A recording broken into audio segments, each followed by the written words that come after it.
Thank you, Madam Chair, Ranking Member, for this important hearing, and thanks to all the witnesses today for your expertise in representing all those small businesses that you do. I certainly agree that the mounting debt is a problem. It provides us a really rocky terrain to do business in. Those, uh, and I appreciate what the debt has been accumulated over the years. I certainly want to note, though, that President Obama has doubled down on the debt in the past 16 months. Has really taken us to the edge of a cliff that we need to reverse direction. I think we're all in agreement with that. Mr. DeVay, I wanted to ask you, last Wednesday this committee did a hearing on trade and small business. I happen to believe that's for our small businesses where we can. That's an important market to reach out to the rest of the world. Want to get your opinion on, we have this, I believe it's the second highest corporate tax rate in the world. And many of our small businesses incur that burden.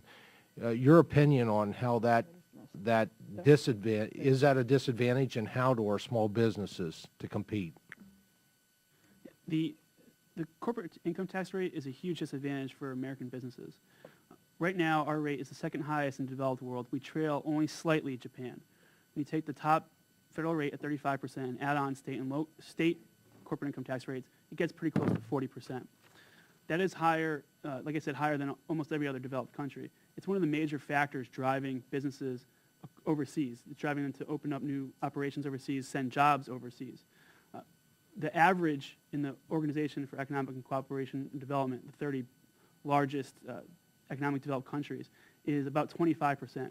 So we're 10 percentage points over that rate. Over the last 10 to 15 years, most countries have been cutting their rates.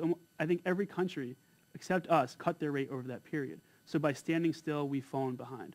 It's absolutely imperative that action be taken soon.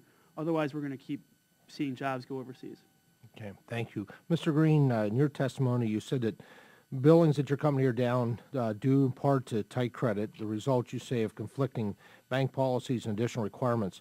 Now, you believe the financial regulatory reform legislation being considered by the Senate will add or reduce to tight credit? I'm hopeful that it will increase the credit available. I think what we're seeing is there are enough mixed signals in the credit markets that there isn't consistent policy that we're seeing right now that says what's your loan to value ratio, what's the consistent loan to value ratio, what are the incentives, what are the capital requirements on a project that is being considered. And then what are the pro forma requirements for that in order for the financing to be considered a solid financing package for our clients. So hopefully we'll see that, but we need to get that under control and get a consistent level of rules and regulations in right now. I think we spoke a little bit to the fear factor. There's a significant uncertainty on Main Street about what is being asked of and required of folks that are thinking about really good projects right now. I see that in my discussion with job creators, and you represent the job creators.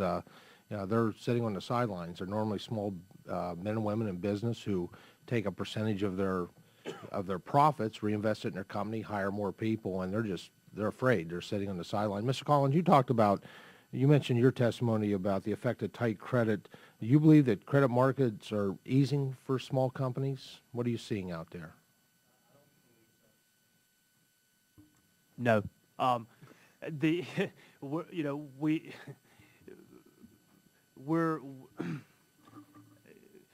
rely on not only what we see but some pretty substantial indicators as well that either confirm or deny what we're seeing in house, and one of those is the activity of general contractors. The other would be the activity in the surety market. Those are really strong indicators of what's going on around us, and I can say with certainty from either conversations that we've had with both or with just real examples of what we've experienced that there is no movement and no encouraging outlook there. If anything, it is the opposite. It is that the commercial element of what we do has really yet to potentially fully bottom. And when it does, the idea that there's going to be a rebound of any sort is not there.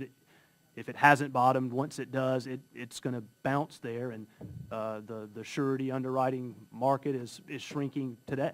Yeah. Thank you, Madam Chairwoman. Thank you, Madam Chair. I want to say as a business owner, bonus depreciation has been